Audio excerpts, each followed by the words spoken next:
Bonsoir à toutes et à tous, hein. Merci d'être venus. On est très heureux de recevoir Mamadou Ndongo. Ndongo, on dit Dong. Tu ne prononces ni le N ni le O. Ndongo. Dong. Ce soir. Il y a des photos. Alors, tu es l'auteur d'un certain nombre de livres, mais ce soir on va parler principalement, voire exclusivement des trois derniers en fait, parce que c'est les trois seuls que j'ai lus. On est là parce que tu as sorti très récemment Les Corps intermédiaires, donc un très beau roman dont on va parler tout à l'heure. Mais on va d'abord essayer de remettre ça un petit peu en contexte. Quoi. Donc moi il y a une chose qui m'a tout de suite frappé quand j'ai découvert, bon c'était avec Remington, hein, que j'ai découvert l'auteur, c'est le mot d'éclectisme.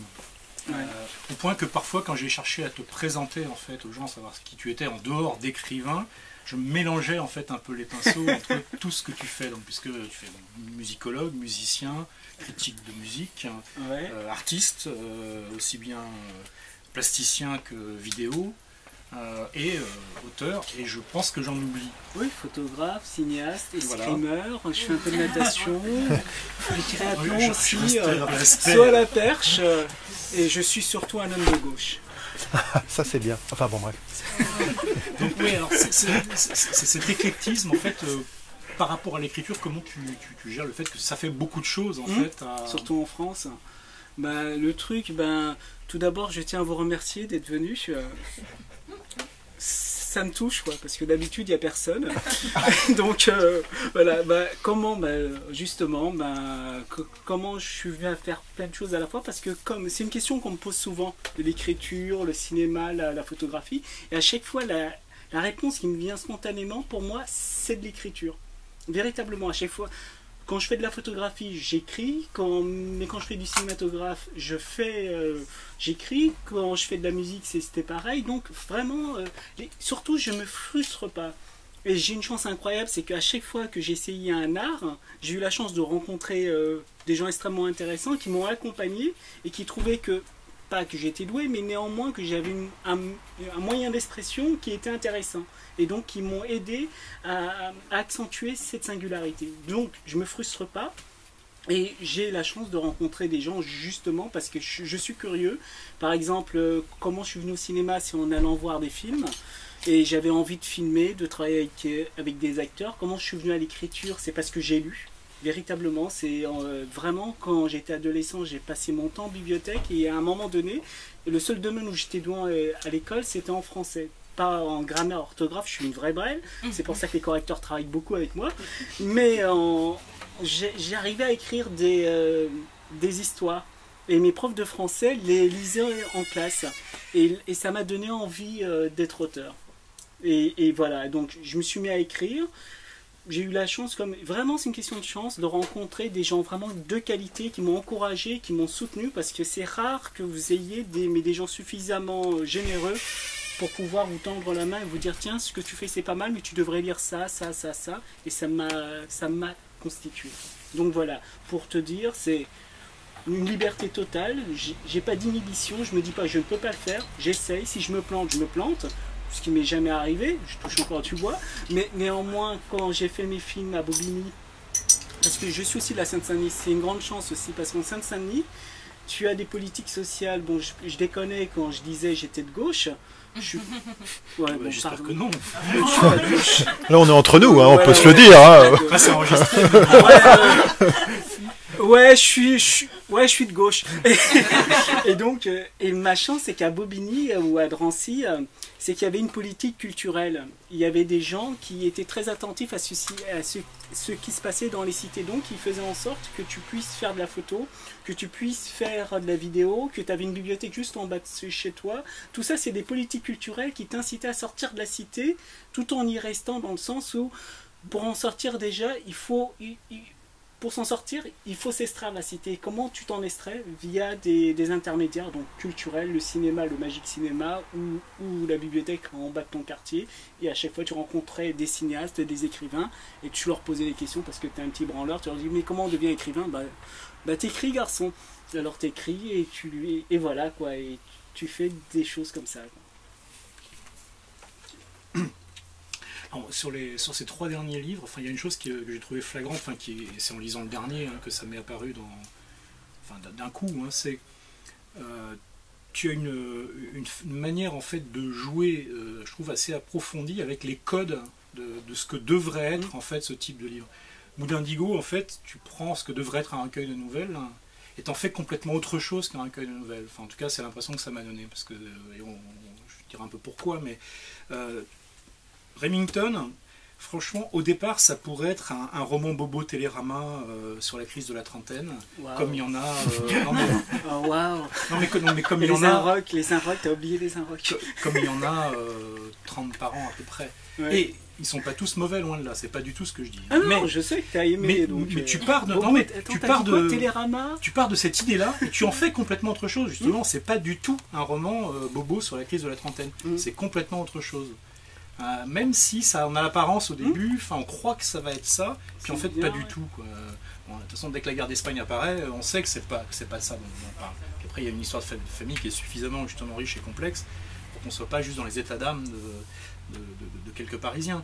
Mais je trouve qu'il y a cette façon de jouer avec les codes. Et alors c'est flagrant dans les corps intermédiaires, parce que tu nous donnes au départ, et on reviendra après sur l'aspect que c'est des fragments, et qu'il y a un agencement, mais c'est quand même des codes de polar au départ, de thriller, de roman d'espionnage, et en fait c'est également complètement autre chose. Ouais. Je trouve, est-ce que c'est quelque chose que tu travailles de façon extrêmement décidée en disant, bon ben voilà, je prends les codes et je les casse, un peu à la manière de ce que ferait un Percival Everett, Percival Everett dans un autre domaine, ou est-ce que c'est des choses où tu dis, non, en fait j'ai envie de raconter moi mon histoire, je vais emprunter des éléments de code et je fais... Il y a différentes façons d'aborder les textes. Je dis souvent qu'il me faut entre 3 et 6 ans pour écrire un roman. Un roman ou un recueil de nouvelles, c'est des nouvelles, là, il y a des nouvelles qui ont une dizaine d'années. C'est que, déjà dans un premier temps, je pars d'un schème, d'une phrase, d'un thème. Par exemple, de Remington, c'était la phrase de Sartre qui dit en parlant de son enfance, que les adultes font avec leurs regrets. J'étais un enfant, et c'est cette phrase-là qui m'a profondément taraudé. Ce que je voulais, avant que ça soit un roman bobo, Télérama... Ah non, mais ça ne l'est pas. Hein. Non, je sais. Non, c'est une boutade. Dès le départ, je voulais un roman générationnel. Je venais d'avoir 40 ans, et j'avais ce besoin d'écrire ce roman, parce que si tu vois mon parcours, j'ai commencé à écrire, à publier en 97. C'était un recueil de nouvelles, l'histoire du fauteuil qui s'amouracha d'une âme. En 99, j'ai publié un récit, Les Errances de Sidi Kiba, qui parlait d'un soldat qui avait fait une guerre, qui est amnésique et qui va essayer par bribes de reconstituer son passé. Puis je me suis dit, je vais écrire mon premier roman. Le premier roman, ça a été une horreur. C'était Bridgewood.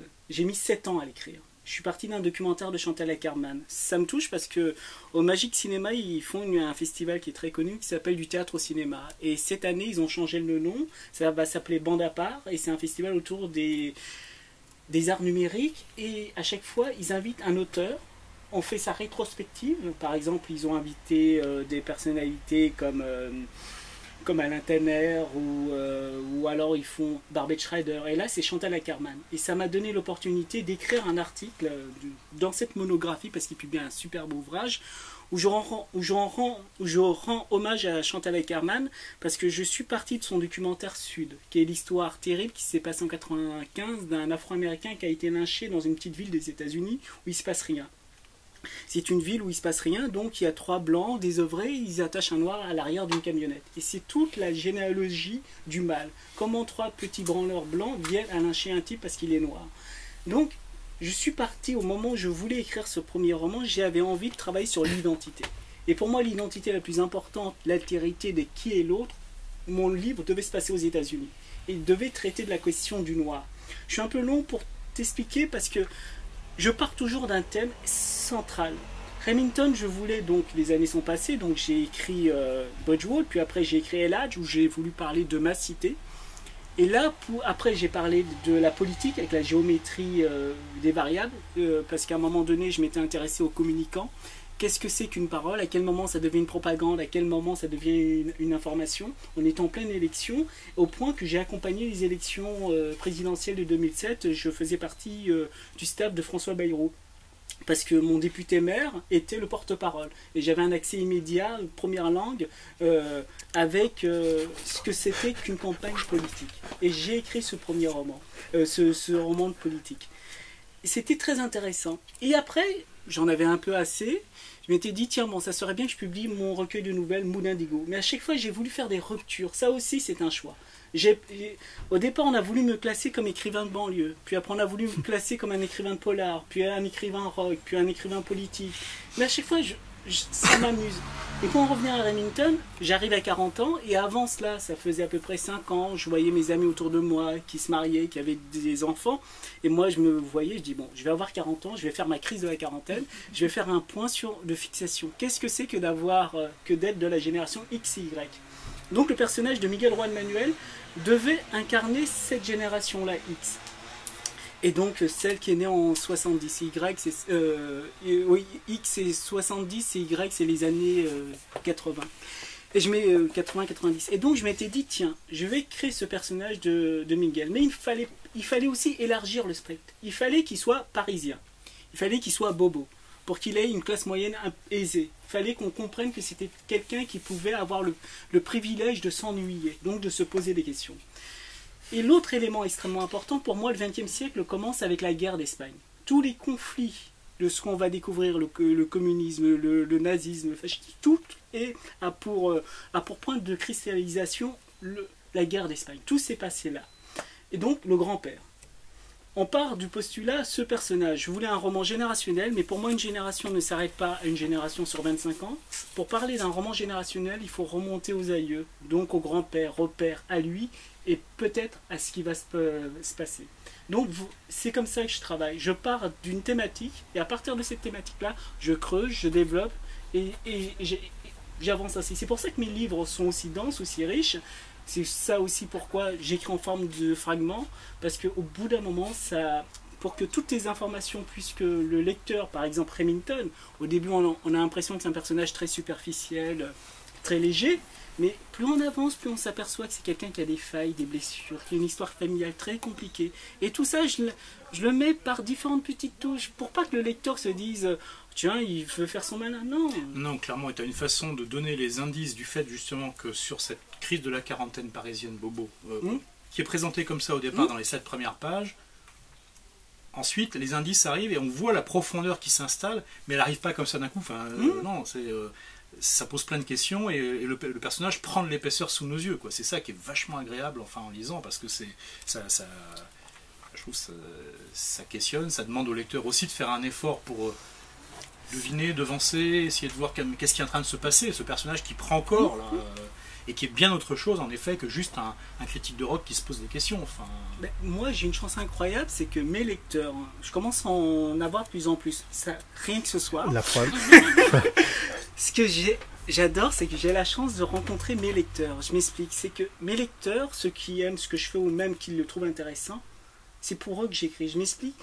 C'est essentiel, quand tu as une certaine exigence littéraire, que tu rencontres des gens qui les comprennent, qui disent et qui comprennent les niveaux, tu peux pas savoir la satisfaction que c'est quand tu te dis, voilà, ce livre est ambitieux, tu veux faire un livre ambitieux, non pas parce que tu n'es pas prétentieux ou quoi que ce soit, tu l'es un peu, mais un peu beaucoup même.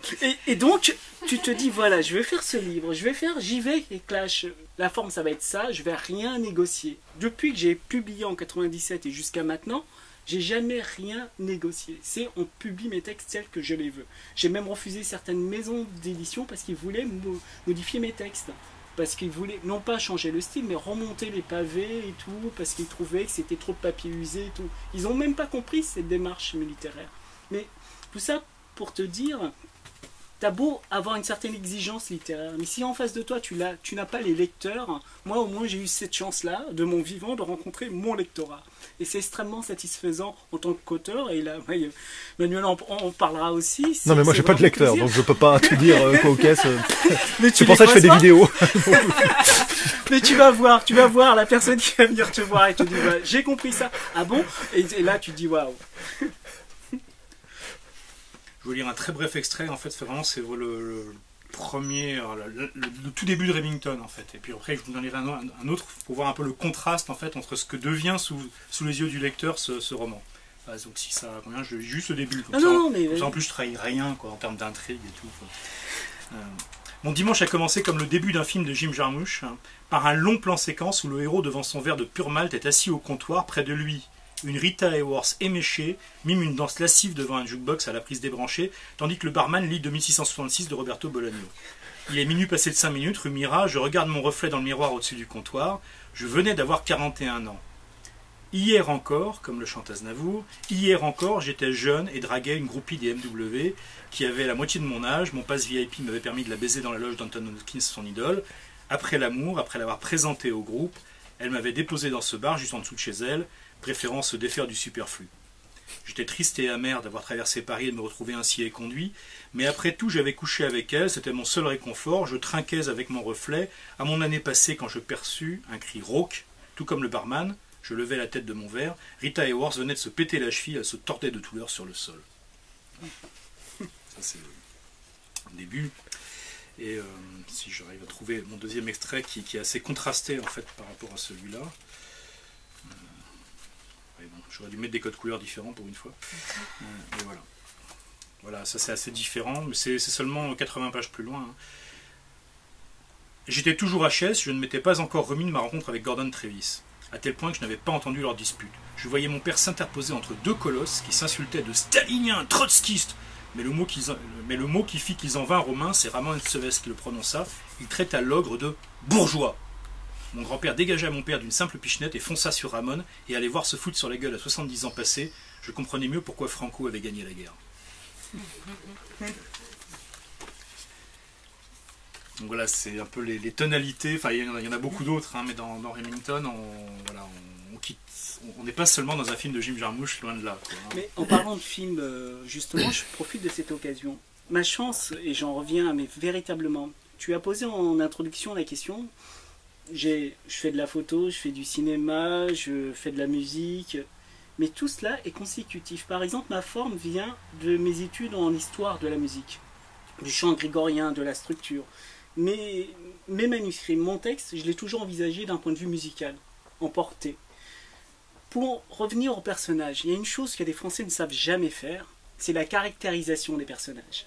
Et ça, je l'ai appris par le cinématographe. C'est en allant au cinéma. Par exemple, quand vous voyez un acteur, comment il est casté, vous savez tout de suite dans quel film vous êtes. Vous savez, caster un acteur, c'est une des choses les plus difficiles au monde. Ça veut dire, vous écrivez un personnage, mais dès que vous voyez Michel Galabru ou Alain Delon, vous n'êtes pas dans le même film. Et ça, c'est des éléments qu'on ne trouve pas. Et c'est des choses que j'ai reprises du cinéma. Par exemple, le personnage de Miguel Juan Manuel, physiquement, je le imaginais comme Javier Bardem, donc un mec, un très bel homme. Je le voyais d'une certaine... Le fait est que j'ai insisté, classe moyenne, aisée, ou même très aisée. Pourquoi il est journaliste rock ? Il aurait pu être flic, parce que moi, il me fallait quelqu'un qui ait une transversalité, qui puisse aller aussi bien chez les bourgeois que chez les petits jeunes, ou ainsi de suite. Donc, créer la crédibilité du personnage, journaliste, la quarantaine, pourquoi ? Il aurait pu avoir 30 ans, 50 ans, mais la quarantaine, il est au milieu de sa vie. Donc, journaliste, ça veut dire qu'il a quand même une capacité intellectuelle de réflexion, il fréquente les livres, donc il a tout ça, c'est des éléments consécutifs. Par exemple, quand on va en parler après des corps intermédiaires, pourquoi Thomas Scholler s'appelle Thomas Scholler, l'âge qu'il a, et pourquoi Miguel Juan Manuel. Juan Manuel, c'est le nom d'emprunt de son grand-père, qu'on a surnommé l'ogre, parce que c'était son nom de guerre. Et Juan Manuel en espagnol, c'est l'équivalent de Martin ici. C'est un nom commun. Et tout ça, Vladimir Martin, par exemple. c'est essentiel et ça, en France, on ne fait pas assez attention à ça. Pour moi, ça, c'est des choses que j'ai prises dans le cinéma. La caractérisation du personnage pour le rendre crédible. Et c'est ça qui fait que vous pouvez avancer avec le personnage. Alors, il y a une autre chose qui m'a frappé, mais c'était présent dans Remington et dans les corps intermédiaires, mais ça apparaît alors de façon plus éclatante parce que la nouvelle parfois s'y prête mieux, en tout cas elle le rassemble plus, c'est qu'il y a ça diffuse tout le long du texte et puis il y a de temps en temps des inserts, véritablement c'est extrêmement poétique. D'un seul coup il y a une langue, sans qu'on change de registre, mais on a quelque chose qui est légèrement onirique et on le trouve dans chacun des deux romans dont la forme est plutôt classique, roman qui est en mosaïque. Et donc je pensais à Mood Indigo parce qu'il y a un exemple dedans d'un texte qui est très très court, qui est assez incroyable en termes, moi je trouve en tout cas en termes d'instantané de poésie, et qui rassemble en fait la façon de balancer en 8 lignes, 9 lignes, des choses extrêmement fortes que tu as dans les autres. Donc je voulais juste vous lire ce très court extrait. Donc c'est une nouvelle de Mood Indigo qui en comporte un bon paquet. 18, je crois, quelqu'un avait 18, fait. Il me dit, ouais, c'est dans la cause littéraire, et il les avait comptés. Ils sont sérieux dans la cause littéraire. Non, je les ai comptés. Le square donnait sur une gare où les grands avaient le droit de jouer. Ma sœur et moi devions rester au bac à sable, gardés par un cénacle de sphinges. À cette époque fort lointaine de ma vie, je n'étais animé que d'un seul désir, prendre le train. Pour ce faire, il m'aurait fallu traverser la rue et m'enquérir d'un guichet. J'échafaudais des plans d'une grande ingéniosité, qui était aussitôt frappée de caducité. La réalité avait le don de m'exaspérer. Immergé sous mes draps ou mes paupières, je déployais mes frontières. Oui, moi j'ai été scotché par ce texte, par tout ce que ça dit en 9 lignes, d'apparence anodine, souvenir d'enfance. En fait, tu as l'impression qu'il y a plusieurs vies en fait, qui sont contenues dans ces 9 lignes. Oui, mais ça, tu l'écris dans un état second. Tu essaies de structurer le truc, mais par moment, tu as des moments de grâce et t'en profites et tu es assez lucide pour le noter. Mais non, mais en plus, ce que tu dis, c'est vraiment pas évident. Ça, c'est un texte qui a au moins une dizaine d'années, quoi. Au moment où je l'ai écrit d'une traite, puis après, il y a eu des petites choses à changer. Et après, tu sais, mais quand le texte est fini, il faut vraiment accepter le texte. Et ça aussi, bon, tu apprends avec le temps, il y a le métier, tu as des choses véritablement... Et ça me fait vraiment plaisir, je te dis, c'est vraiment une satisfaction, là, aujourd'hui, à l'âge que j'ai maintenant, au livre, c'est mon 8e livre, je suis vraiment un peu plus apaisé qu'avant. Avant, j'écrivais ce que j'avais envie d'écrire, c'était publié, et là, aujourd'hui, je vois ce que ça me rapporte. Véritablement, il y a de jeunes auteurs qui viennent me voir, me dire voilà, je suis inspiré par toi, ceci. Là, tu te trouves un peu con, tu te dis waouh, des jeunes. C'était toi il y a 20 ans, et en plus, ils te disent des choses très agréables parce qu'ils voient ta démarche littéraire. Au début, pour me faire éditer, mais j'ai eu les plus grandes galères, quoi. Mais toujours, je me suis tenu à ce que je voulais, mais ça a été très difficile. Quand tu as des gens qui te disent mais on n'écrit pas comme ça, il faut écrire ceci, cela. Des journalistes qui te disent non, c'est ceci, mais après tu te maintiens, et c'est les mêmes qui aujourd'hui trouvent que ce que tu fais c'est superbe. Mais voilà, quoi. Heureusement qu'il y a les libraires, les universitaires et les lecteurs. Je peux poser une question? Justement, est-ce que de livre en livre, puisque tu en es à ton 8e, tu as eu l'impression que le précédent te permettait d'écrire le suivant, c'est-à-dire d'apprendre à écrire de livre en livre, ou pas? Plus tu vas écrire et plus tu vas te rendre compte, Manuel, c'est Ben oui, c'est pour ça que je lui pose la question. C'est plus une entrave. Ah merde. Parce que, bon, je vais boire, en fait. Par contre, la chance que tu as, parce que c'est une chance, parce que plus tu écris, plus tu vas savoir les erreurs que tu vas pas commettre. Tu gagnes du temps, mais tu en perds énormément parce que tu veux pas te répéter. Soit tu fais une œuvre à la Mondiano, que chaque livre c'est un chapitre, ou soit tu as une œuvre exigeante où tu essayes différemment. Ça veut dire qu'à chaque livre, tu essayes de faire autre chose de différent. Et ça, tu perds du temps, tu en souffres, mais néanmoins, tu gagnes des lecteurs de qualité qui te disent, voilà, ça je l'ai aimé, celui-là, pourquoi, et ainsi de suite. Ça fait une question aussi. Non, mais ça rejoint une chose, tu vois, que moi je trouve flagrante, mais ça touche aussi ce qu'écrit Manuel, enfin qui n'est pas le sujet ce soir parce qu'on aura d'autres occasions d'en parler. Mais on est là pour partager. C'est le cas. On trouve, alors pas toujours nécessairement au niveau des librairies, enfin ou de certaines revues plutôt off, mais on continue à marquer une distinction assez forte entre l'écriture romanesque, tu veux, et l'écriture poétique. Après, on consentira éventuellement à dire d'un écrivain qu'il écrit bien, et on glissera peut-être, il y a une écriture qui est presque poétique. Enfin, mais dans certains cadres, poétique, c'est presque une insulte, ou alors ça veut rien dire. Quoi. Bon, on s'aperçoit, je pense, quand tu prends, bon, tu vois, normalement, Remington serait jamais classé dans un rayon de poésie. Moulineau ne le sera pas non plus. Pourtant, quand on voit des textes comme ça, c'est manifeste que c'est de la poésie. Quand tu lis ce qu'écrit Manuel, que ça soit dans le portique du front de mer, ou que ça soit dans Autour de moi, c'est une écriture qui est justement... en fait, c'est de la poésie en prose. Après, moi, je suis incapable de tracer une frontière entre ce qui est de la poésie en prose et ce qui n'en est pas. C'est le style. Mais clairement, il y a, on ressent que chaque mot compte. Je suis désolé, il y a des romans que je peux très bien aimer, par ailleurs, pour d'autres raisons, mais où qu'on me fasse pas croire que chaque mot compte. Faut quand même pas déconner. On pourrait les remplacer aisément par n'importe quoi d'autre. On garderait autre chose, qui n'est pas de l'ordre de la poésie. Vraiment, un écrivain, pour moi, un écrivain, on devrait dire pour l'écrivain un auteur d'expression française. Vraiment, le premier travail de l'écrivain, c'est la langue. Puis après, s'il a du talent, de l'imagination, il peut être romancier. Mais la première chose, c'est vraiment ça, quoi. C'est la langue. Il y a des auteurs qui racontent n'importe quoi, c'est inintéressant possible, mais c'est tellement bien écrit, il y a tellement quelque chose, tellement poétique, que ça passe. Moi, par exemple, quelqu'un que j'aime beaucoup, c'est Jacques Chardon. Vivre à Madère, c'est un roman où il ne se passera rien, mais c'est merveilleusement bien écrit, quoi. Visiblement, t'as fait vibrer un truc, on ne sait pas quoi, mais à toi. Non, mais on n'est pas obligé de faire de la politique. C'est ça. Ou Paul Morand. Voilà. Venise de Paul Morand. Ou leur correspondance. Non, leur correspondance, non, mais Hécate et ses chiens, si vous lisez ça. Non, vraiment. Non, il y a quelques trucs à sauver de Paul Morand, on est d'accord. Quelques trucs. Mais ça aussi, en littérature, ça a posé beaucoup de problèmes. Des gens qui sont de gauche ou qui pensent qu'il fallait écrire avec son cœur. Non, on écrit avec son talent.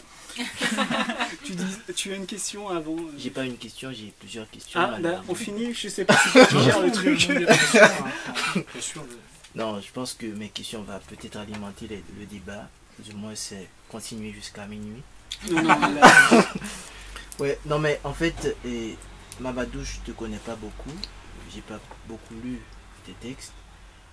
Et bon, en fait, mais le problème qui se pose, j'ai à la fois du point de vue esthétique, il faut dire que j'ai un problème, pas un problème, mais disons, je questionne du point de vue esthétique, le style aussi, la façon dont tu écris, bon, tu permets de te tutoyer.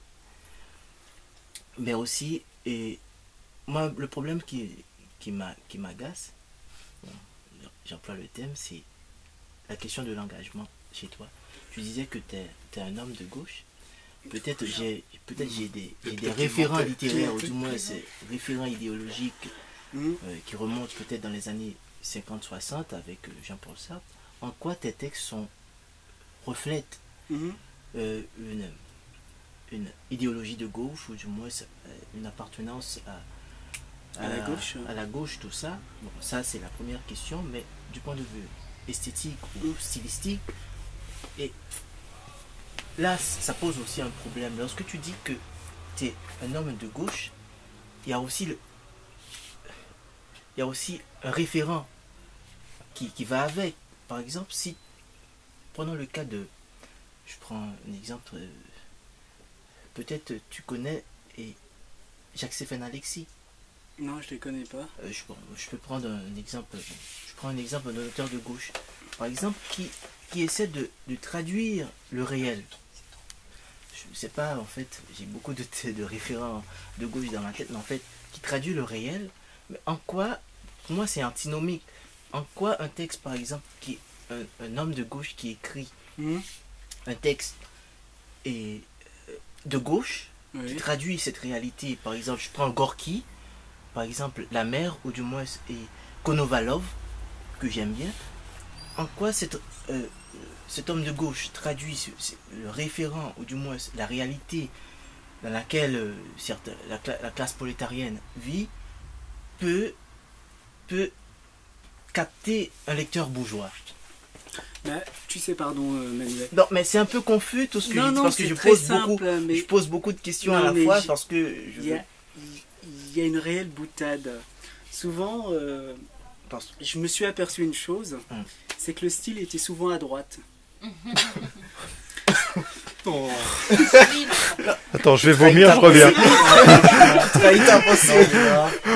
Ça, c'est de la provocation. Non, mais c'est de la provocation. Non, mais sincèrement, quand... Jean Dutour, par exemple. Voilà. Non, mais sincèrement... Antoine Volodine qui écrit assez mal. Ah oui, ah. Non, pour répondre plus sérieusement à ta question, quand je dis que je suis de gauche, c'est vraiment une boutade. Je ne suis pas du tout de gauche. Il a suivi François Bayrou. Il est rapidement passé aux aveux. Voilà, et en plus, tout ce que j'écris, ça se voit, je suis à fond. Là, c'est par exemple la géométrie des variables, c'est une biographie romancée de Jacques Foccart, un homme que j'admire. Enlevez les masques. Vraiment, vraiment, non. Remington, en fin de compte, pour moi, c'est Johnny, quoi. Donc, tu vois le truc. Non, mais plus sérieusement. Sincèrement, il y a un truc qui est extrêmement important en France et qui a vraiment posé un problème.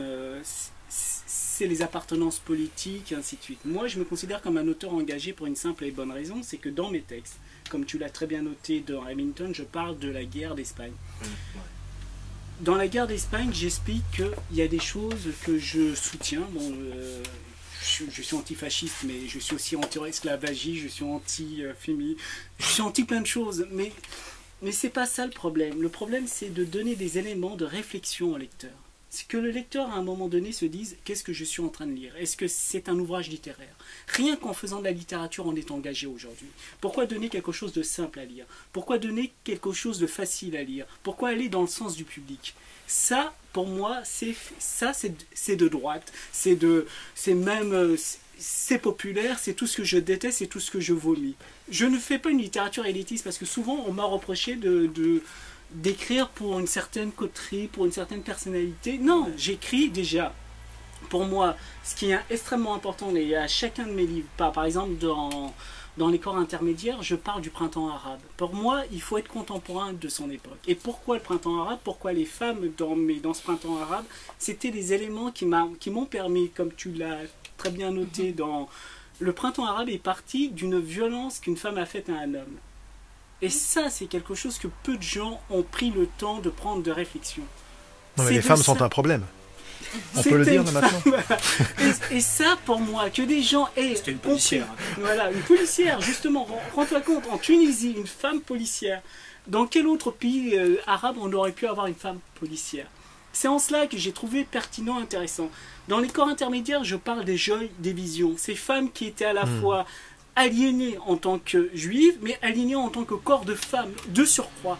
Et tout ça amène le lecteur, pour moi, à se poser la question, qu'est-ce que c'est qu'un corps ? Qu'est-ce que c'est que l'autre ? Qu'est-ce que c'est que l'altérité ?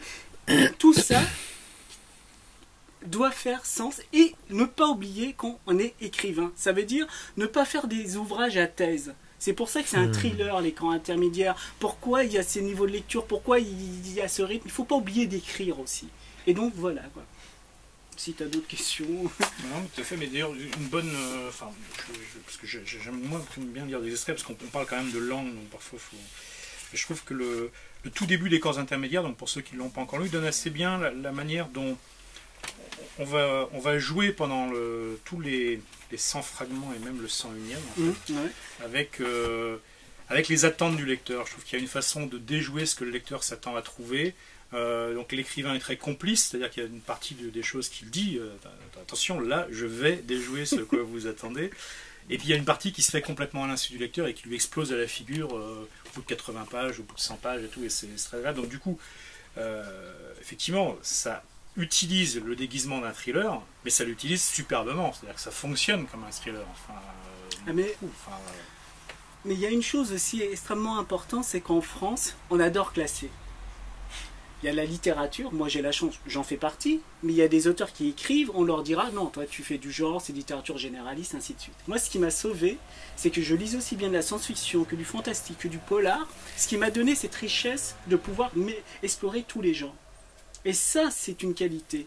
vraiment, et j'en suis fier, je revendique, je conseille à tous les jeunes auteurs de lire le maximum de genres de différents. Pour pouvoir écrire les corps intermédiaires, si j'avais pas lu des livres de polar, des constructions, les livres de Ted Lewis, qui est un super auteur de romans noirs, ou de Robin Cook, l'anglais, pas l'américain, j'aurais jamais pu écrire les corps. Ou d'Achille Hamlet, ou Jim Thompson, quand vous lisez...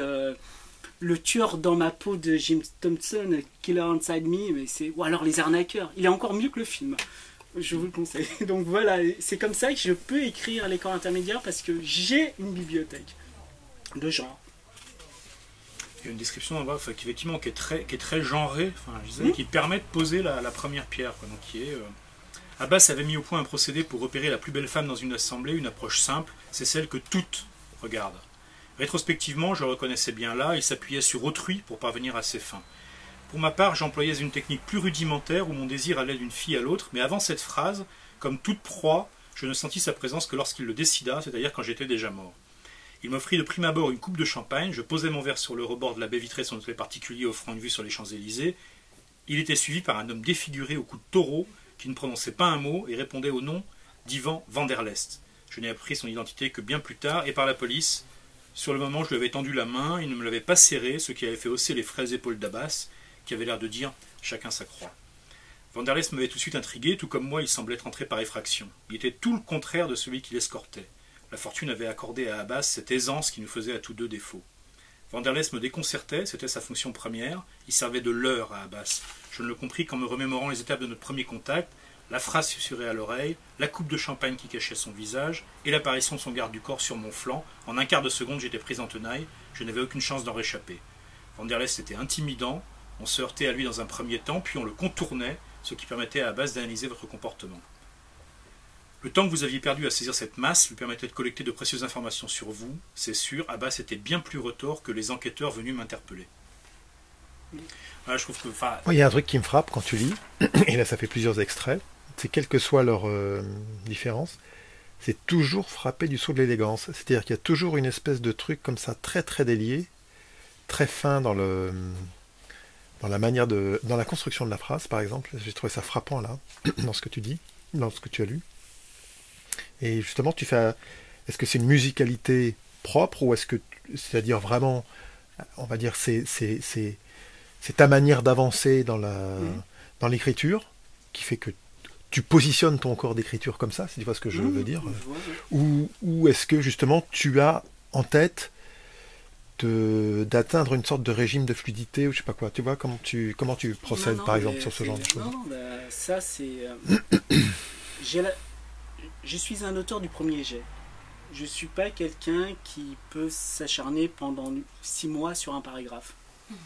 Quand je commence un texte, j'écris... C'est pour ça que tu en écris beaucoup. Oui, j'écris beaucoup, mais très difficilement, parce que il y a tout un travail de documentation en amont, de lecture, il faut beaucoup lire. Ça, c'est vraiment lire. Il y a des auteurs que je lis, que je relis, d'autres que je découvre, il y a des films que je vais voir, ainsi de suite. Donc, il y a Et après, je cherche le nom du personnage, qui est-il, puis j'ai le titre, généralement à 95%, puis je commence. Et dès la première phrase, dès le premier paragraphe, j'ai la bonne auteure. Et dès que j'ai la bonne auteure, ça peut faire... Par exemple, Remington, je crois, il y a 9 versions avant de trouver la bonne.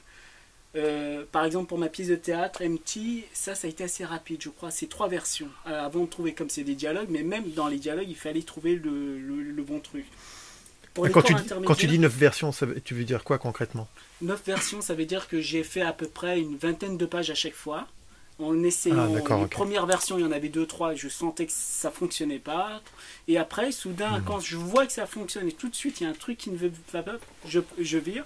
Et alors là, dès que tu as la bonne phrase, la bonne hauteur, ça y est, c'est parti. Donc tu as le rythme. Par exemple, le rythme des corps n'est pas le même que Remington. Remington, c'est très délié.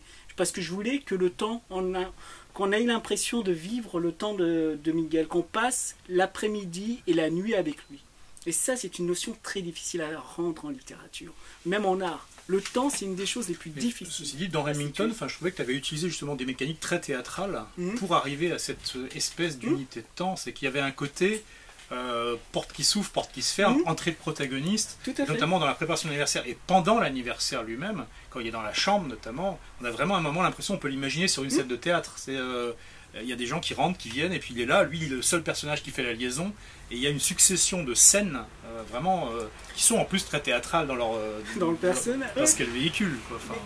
Ça a été difficile à écrire Remington, parce que c'est un gros livre, il fait 400 pages, mais vraiment je voulais que le lecteur en le lisant se dise, voilà, ben,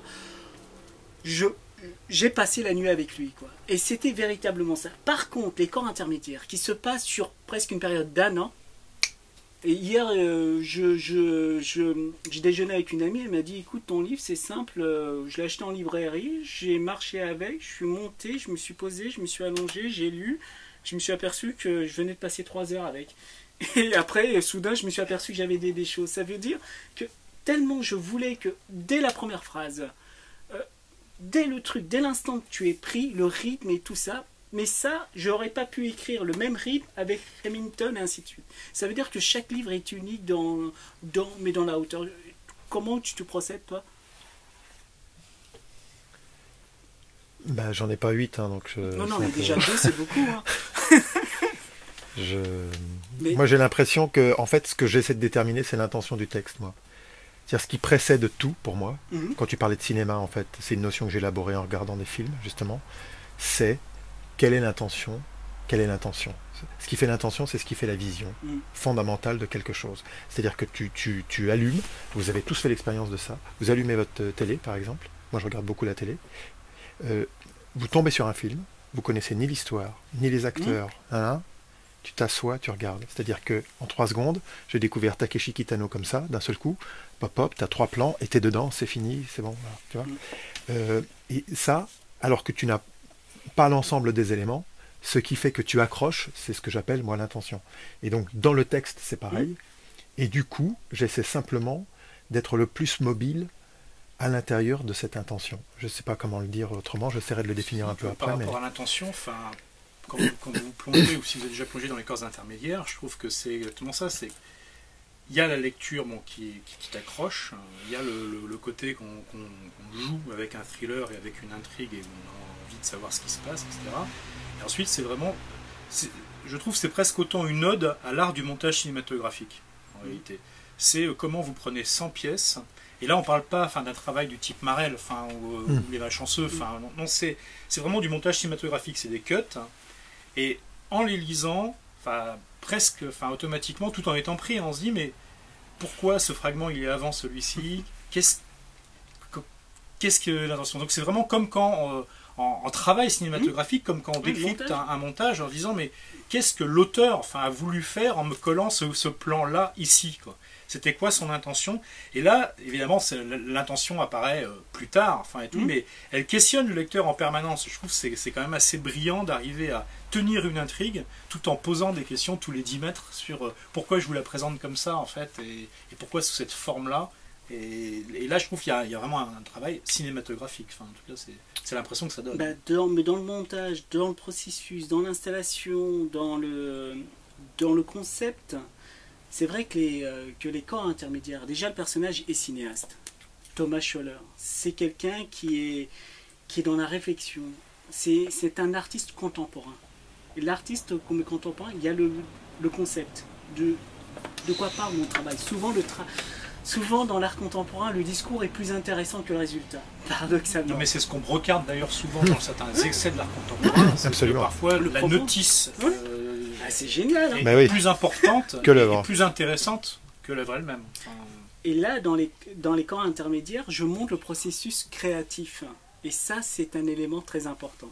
Vous aviez une question? Non, Moi j'ai une question. Sur certains types d'œuvres ultra conceptuelles, réellement, c'est ultra conceptuel. Mais on a dépassé un petit peu ça aujourd'hui aussi. Enfin, je veux dire, on a un petit peu de là. Voilà. Ça dépend Moi j'ai une Ça dépend, mais globalement, par rapport à il y a 10 ans, oui. Oui, à 10 ans, ouais. Voilà. Mais c'est un discours très intéressant parce que dans les corps intermédiaires, par exemple, il y a un artiste qui fait des poupées. Et je me suis intéressé à des artistes qui font des œuvres provocantes pour faire des œuvres pornographiques pour qu'on parle d'eux. C'est vraiment la provocation comme art. Mais après, Thomas Scholler, lui, dans sa démarche artistique des pièces qu'il présente, vous avez tout le processus créatif qui l'ont amené à faire ces œuvres-là. Et ça, c'est des éléments aussi que j'ai voulu donner. Par exemple, Joe Hamilton, j'explique comment il écrit ses pièces de théâtre, ses articles de presse. Et dans la géométrie des variables, j'explique comment... Parce que c'est ce qui est bien en littérature, en roman, c'est que je me pose des questions et j'essaie de trouver des réponses dans comment je pourrais agencer pour expliquer à moi-même ce que je suis en train d'expliquer au lecteur et qui à un moment donné me dépasse. Ce que je dis souvent, c'est que le meilleur des livres, c'est celui qui vous échappe. C'est le livre auquel vous pensez, vous allez, voilà, je veux aller dans ce chemin, et quand vous commencez à l'écrire, et le livre prend sa propre vie. Et c'est là que vous vous dites, voilà, il prend sa propre rythme, sa propre pulsation. Et quand tu as parlé de montage, j'avais un schéma. À la fin, il ne restait plus rien de ce schéma, quoi. Ça devait aller là, là, là, et à la fin, et c'est ça, même moi, je le dis souvent, je suis le premier lecteur de mes livres, et je sais quand un livre est bon, c'est quand il m'a surpris. Je dis, waouh, waouh, waouh, ouais, ouais, et là, t'es super content, quoi. J'en avais une qui était une question, une remarque, c'est que je trouvais que et là je voulais parler des personnages en fait, puisqu'on a beaucoup parlé de la langue et c'est normal parce que je trouve que c'est avant tout des aventures de la langue, mais comme tu l'as dit, quelle que soit la forme que tu leur donnes ou le genre que tu cherches à utiliser, on est vraiment dans un travail de la langue qui est très inattendu dans Hamilton notamment, je trouve, parce qu'on ne s'attend pas justement dans ce que je disais. Il faut pas le retenir contre moi hein, quand je dis un déguisement de roman bobo. Non, mais sincèrement, je le prends. C'est pas des endroits où on s'attend à avoir une langue comme ça, or elle est là, quoi. Enfin, et c'est ce qui en fait aussi un roman. Surtout un roman rock dans une collection de littérature francophone. Alors je vais venir après. Et ça c'était quelque chose, mais qui m'a éclaté. Bon, moi c'était une question. Mais tu peux oser. Mais, non, mais je sais en plus que tu as déjà eu l'occasion de l'évoquer, mais moi ça me faisait marrer parce que comme j'ai pas lu tes tout premiers romans. Et mais t'en as mentionné un tout à l'heure, en disant que là il y avait un questionnement sur justement l'afro-américanité. Oui, ça c'est Bridgewater, mon premier roman. Quand je dis on est en continent noir, Gallimard, en fait moi j'ai lu 3 romans qui ont rien à voir ni avec l'Afrique, ni avec le fait d'être noir, ni avec le fait d'être africain en France. Et je trouve ça à la fois très drôle, et en même temps ça me fait vraiment penser à toute la problématique d'effacement de Percival Everett. Mais pourquoi, bon Dieu, un écrivain, sous prétexte qu'il a la peau noire, devrait écrire des romans noirs? Et je trouve ça, donc voilà, je vais te dire qu'est-ce que tu en penses, toi, pourquoi tu es chez Continent Noir? Justement. Nous on s'est dit qu'on disait plus les couleurs, hein, tu te rappelles? On en reparlera après. Hein. Bon, bref. Mais on disait, bon bref. Mais pourquoi chez Continent Noir? Tu peux pas savoir la plus grande satisfaction que j'ai eue chez Continent Noir. Ça, voilà, je vous le conseille, en plus il est magnifique, il n'est pas cher du tout. Voilà. Ah oui, et l'effacement qui est un livre extraordinaire. J'avais rencontré Percevet, il me l'a dédicacé à Vincennes, et c'est marrant parce qu'il dédicace en faisant une croix. Et il était ici en février l'année dernière. Non, mais il est magnifique ce livre, parce que toute la problématique que tu posais, Hugues, il la pose dedans, parce qu'en plus lui c'est un spécialiste de littérature contemporaine. Pour en revenir à ta question, et une de mes grandes satisfactions avec Jean-Noël Schifano, mon éditeur, c'est qu'on a amené Remington, roman rock, l'histoire d'un mec, un bobo parisien, catholique, chrétien, espagnol, de 40 ans, qui est blanc, écrit par un auteur d'origine africaine, qui n'a rien à voir avec ça. On s'est éclaté. Pourquoi je suis chez Continent Noir? Mon éditeur il y est, mais c'est surtout mieux que ça, c'est que j'ai une liberté totale.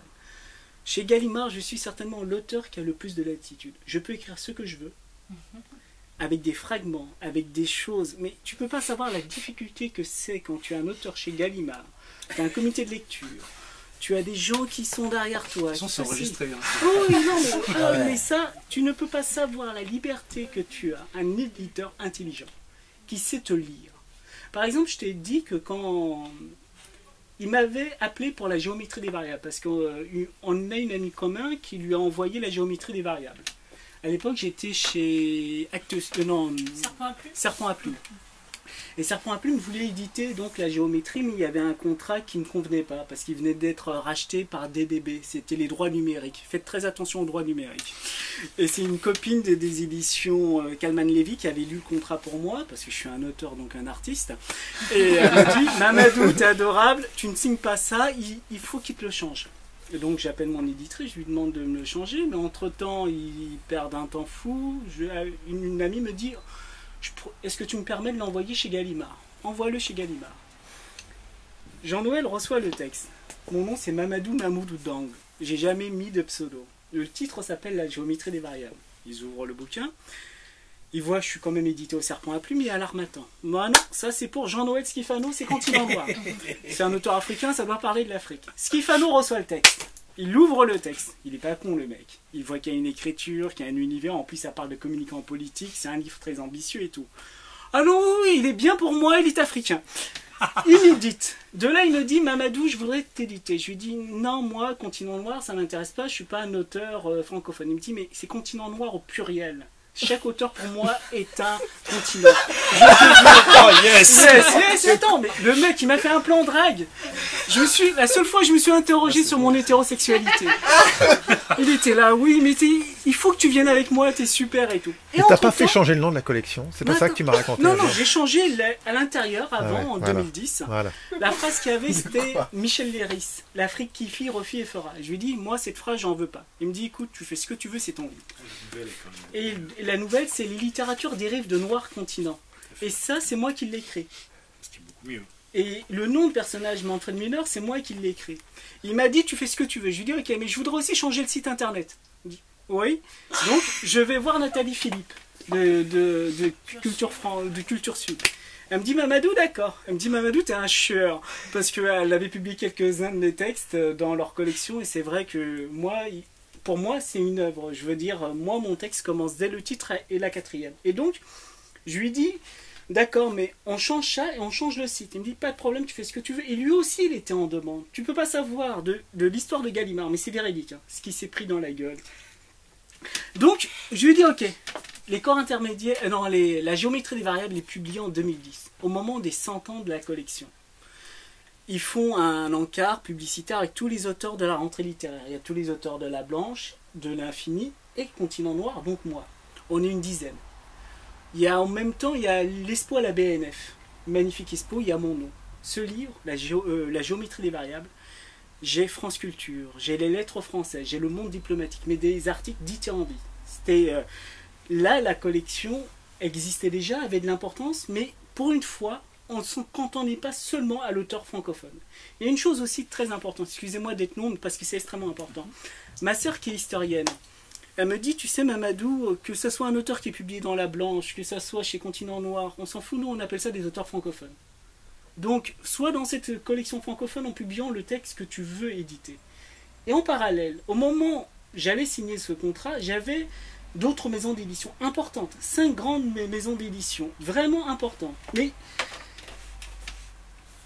elles me demandaient toutes, et c'était en ça que j'étais assez halluciné, mais comme si c'était pas pensé, elle me demandait toutes que, tu as vu que j'écris en forme de fragments, de remonter mes textes. Mais toutes m'ont le demandé. Et je dis à Jean-Noël, au moment où il m'appelle, il me dit je veux vraiment te voir, ceci, cela, je lui dis je veux ça, ça, ça. À chaque fois je pensais qu'il allait me dire non, il me dit oui, il n'y a pas de problème. Et je lui dis mais Jean-Noël, c'est hors de question, c'est que je remonte le texte. Là il m'a regardé et pour la première fois, j'ai senti que j'ai pu penser, qu'il aurait pu me demander de remonter le texte. Lui qui est écrivain, qui est traducteur, il me dit mais on t'a demandé. Et ça c'est important. Donc tout ça pour te dire que dans cette collection, j'ai tout ce que je veux. Mais surtout, j'ai un éditeur qui me soutient, j'ai toute la puissance de Gallimard derrière. Et même au sein de Gallimard, c'est une collection qui est extrêmement appréciée. Les représentants sont derrière, les attachés de presse que nous avons, parce que c'est une collection qui a vraiment une identité très forte. Certes, il y a eu beaucoup d'auteurs francophones, caribéens, qui ont des problématiques africaines. Moi, j'en ai pas. Et c'est justement ce que voulait Jean-Noël. Parce que la chance que nous avons dans cette collection, on publie à peu près 7 auteurs par an. On est peut-être la collection la plus choyée de Gallimard. Parce que quand on publie un livre, par exemple dans La Blanche. Je peux venir chez vous? Ouais. Mais tu es de quelle région française? Parce que c'est comme ça que j'amène le truc. Du Sancerrois, mec. Voilà. Non, mais il faut savoir, parce qu'on n'a qu'une seule attachée de presse, un seul attaché de presse pour un auteur. Chez Dans la Blanche, quand tu publies un texte, si vous êtes 4 à publier, et c'est généralement le cas, l'attaché de presse a 4 auteurs à défendre, 5 auteurs, c'est extrêmement difficile. Nous, on est tout seul. On a donc liberté totale. Je ne sais pas si tu connais beaucoup de maisons d'édition où tu peux changer ce que tu veux. Par exemple, après, en 2011, j'ai suggéré à Jean Noël qu'on mette le sigle NRF. Avant, il y avait Continent Noir. Il m'a dit, écoute, excellente idée, je vais demander à Antoine. Et moi, je lui ai dit, pas de problème, on le fait. Ouais, c'est plus classe. Voilà. Voilà, donc, alors, après, tu t'étonnes que pourquoi je suis publié là-bas. Et en plus, non, moi je m'étonnais pas, tu vois, mais tu vois Mood pourquoi Indigo. je posais la question. Mood Indigo. Des nouvelles avec, par exemple, le titre que tu as lu, qui est Frontière, non, qui est Square. Le livre est composé de poésie aussi. C'est des nouvelles, il y a des fragments, c'est écrit, il y a un moment donné, c'est les formes, même, une chose aussi extraordinaire. Chez Gallimard, parce que je passe par Jean-Noël Schifano qui m'a présenté tous les tâches Gallimard, moi je suis un des seuls auteurs à avoir accès directement au service fabrication. Ils m'appellent, je viens les voir, ils me disent Mamadou, ça te plaît la typo parce que je déteste les bas de case. Mais viens vite, tu vois, Brigitte Duverger, tout ça. Quand je viens chez Gallimard, on me présente les livres. Avec moi, c'est la haute couture. Ils me présentent, tu valides et tout. Mais tu peux pas savoir. En plus, ils sont heureux parce que l'auteur chez Gallimard, c'est un mythe. Ils n'ont pas l'occasion de le rencontrer. En plus, souvent, c'est vrai qu'il y en a beaucoup qui ont une certaine distance. Il doit y en avoir qui s'en foutent de la fabrication aussi. Ouais, mais vraiment, oui, il y en a beaucoup. Mais cependant, moi, dans mes fragments, vu comment je travaille mes textes, c'est essentiel. Et Jean Noël a très bien compris cela. Tout de suite, il a vu pour me rassurer, comme quoi il a vraiment voulu que je vienne avec lui. Il m'a présenté tous les étages. Et donc, après Mood Indigo, 6 mois après, il dit, je lui dis, mais j'ai un recueil de nouvelles que mon éditeur au Serpent devait me prendre, mais en fin de compte, il m'a demandé un roman, donc je vais filer, mais en fin de compte, économiquement, il peut pas. Il me dit, écoute Mamadou, donne-le-moi, je vais le lire, s'il me plaît, je te publie. Il le lit, en plus, c'est quelqu'un qui lit très vite. Dans l'après-midi, il m'appelle. Lui, il lit toujours comme ça. Il m'appelle, il me dit, écoute, c'est génial, c'est encore un nouveau chef-d'œuvre, je te l'édite. Il va voir Antoine Gallimard, il le donne aux lecteurs, les lecteurs donnent des notes favorables. Et il édite Mood Indigo. 6 mois après, la géométrie des variables. De là, j'ai des super papiers, là, j'ai France Culture et tout. Et à chaque fois, on gagne en visibilité, on gagne en prestige parce que on n'est plus dans que le réseau africain, ce qui est extrêmement important parce que c'est aussi une chance. Ceux qui s'intéressent à la littérature française nous lisent, ceux qui s'intéressent à la littérature africaine, et ceux qui s'intéressent à la littérature, voilà. Et enfin, Remington. Pour moi, Remington, c'était l'étape la plus importante pour moi. C'est vraiment l'opposé de tout ce... Même au sein de Gallimard, je veux dire, c'est un livre qui aurait pu être chez Vertical ou L'Infini, mais même chez eux, c'est très particulier. Parce que c'est un livre, en plus, irréversieux. Je sais pas, tu as des trucs qui ne se disent pas. Je peux le dire parce que j'ai un éditeur qui est derrière moi, quoi, qui me soutient. Et enfin, Remington, j'ai eu la presse branchouille et tout, c'était super content pour moi et lui aussi. Et enfin, et là, la consécration pour nous, ça a été avec... les corps intermédiaires. Alors là, on a eu Catherine Millet pour un livre qui parle de littérature contemporaine. Et qui parle d'art contemporain et de ce que fait l'art contemporain au monde. Voilà. Et elle a fait un super papier. En plus, on l'a envoyé à son compagnon à l'époque pour son compagnon parce qu'on l'avait envoyé parce qu'on voulait un papier dans lui parce et elle avait trouvé le titre beau, donc elle l'a ouvert. Ah, ça parle d'art, je vais le lire.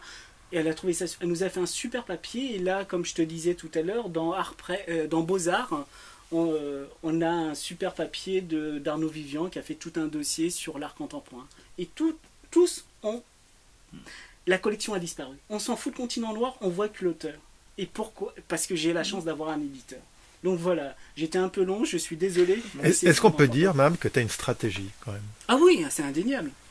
Il faut avoir une stratégie parce que moi, ce que je veux, c'est publier mes textes dans mes conditions. De là à faire une compromission, ça non. C'est mon texte avant tout. Mais c'est extrêmement important que les gens en parlent, qu'ils t'en parlent bien, de diffuser les informations. Et surtout pour moi, c'était important que cette collection, qu'on cesse de l'enfermer dans le côté... Même pour les auteurs, tu peux pas savoir la difficulté pour un auteur africain ou d'expression française de se donner la liberté d'écrire autre chose.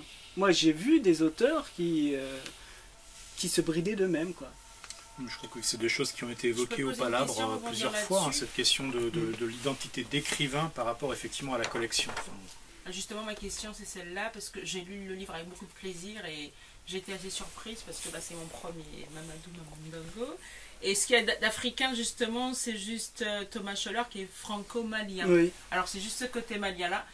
Ah, j'étais surprise agréablement et un peu déçue aussi, peut-être parce que c'est mon rapport à l'identité, c'est quelque chose d'important pour moi. Après, je me dis, quelle est ta part d'africanité là-dedans? Parce que quand on le lit, on n'a pas le sentiment que l'auteur il est africain, qu'il est sénégalais. Non. Tout à l'heure, tu disais que tu ne voulais pas, tu n'étais pas un auteur francophone. Non, Voilà, tu d'expression te française. définissais pas comme ça. Alors, moi, quel est ton rapport avec ton identité noire? Après, je sais pas, c'est peut-être dû à ton cheminement, si tu es né en France. Ah non, non, si je suis tu- né au pays, moi. D'accord, au pays du Sénégal. Au bled. Ah, Alors, au bled. pour moi, l'écriture, je me dis qu'un auteur écrit d'abord pour les siens, qu'il met sa plume au service de sa société. Ça, c'est ma vision à moi. Après, comment toi, tu te définis par rapport à ça, par rapport à tes origines? Non, c'est une question très intéressante. Déjà, je pense qu'un auteur, ça écrit pour ses lecteurs. Déjà, il n'écrit pas pour un sexe, il n'écrit pas pour une couleur, il n'écrit pas pour une orientation sexuelle ou même pour des supporters de foot.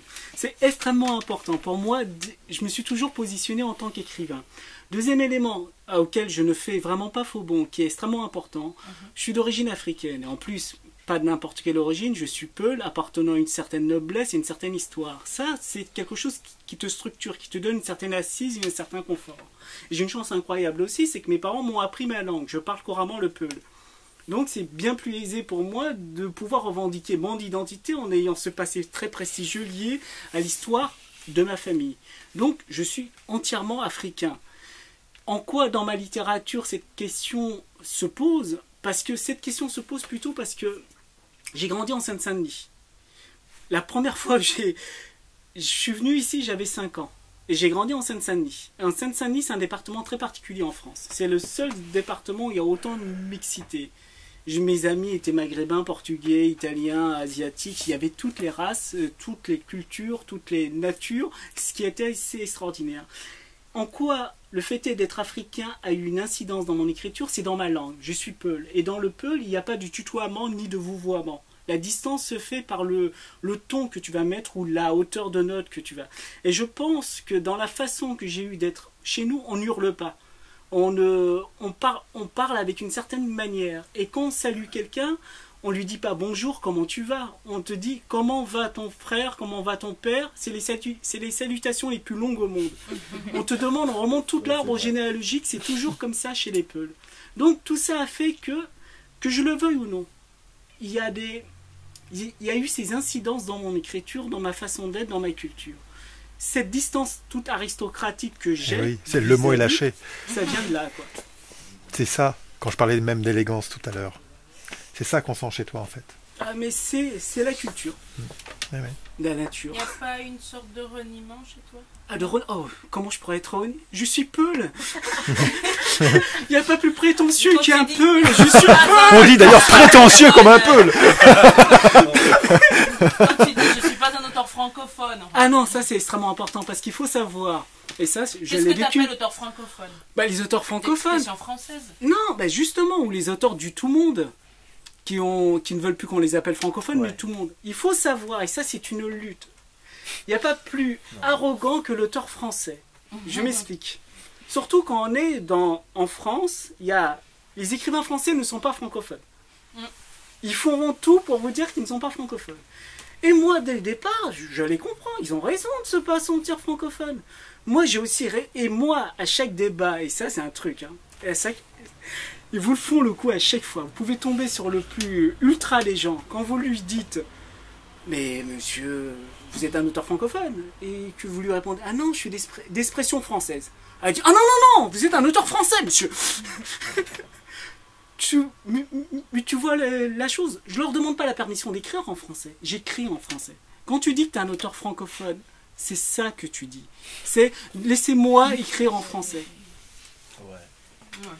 Permettez-moi d'entrer. Voilà, permettez-moi d'entrer. Oui, c'est les marches de l'Empire. C'est vrai. Oui. Et donc, oui, non, je l'ironie pas. Et c'est pour ça que moi, chez Continent Noir, je suis super heureux. Mais véritablement, je publie ce que j'ai envie dans des textes différents, dans une écriture telle que je publie.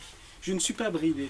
Et surtout, j'ai les meilleurs articles, j'ai des gens, j'ai tout derrière parce que je suis un écrivain. Et qu'on me considère africain, je m'en fous tant qu'on me lit. Et donc on peut s'attendre à ce que tu parles du Sénégal dans une prochaine œuvre. Ben, j'en ai parlé. Hein. Dans Mood Indigo, il y a de nouvelles quand tu auras découvert le reste de mon écriture. Dans mais en plus, ils sont en vente ici. Oui, je fais ça. Mais c'est vrai que je ne renie pas mes origines. Je ne peux pas les renier. Ça me rassure.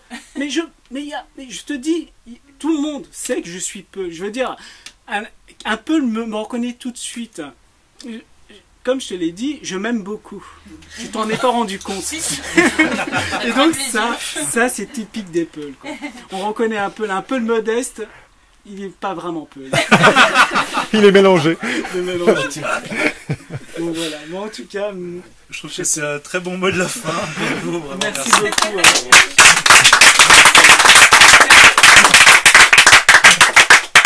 Je vous propose donc de ne pas hésiter à boire quelque chose. Bon, vous avez saisi 3 livres très différents les uns des autres, mais assez exceptionnels, donc n'hésitez pas.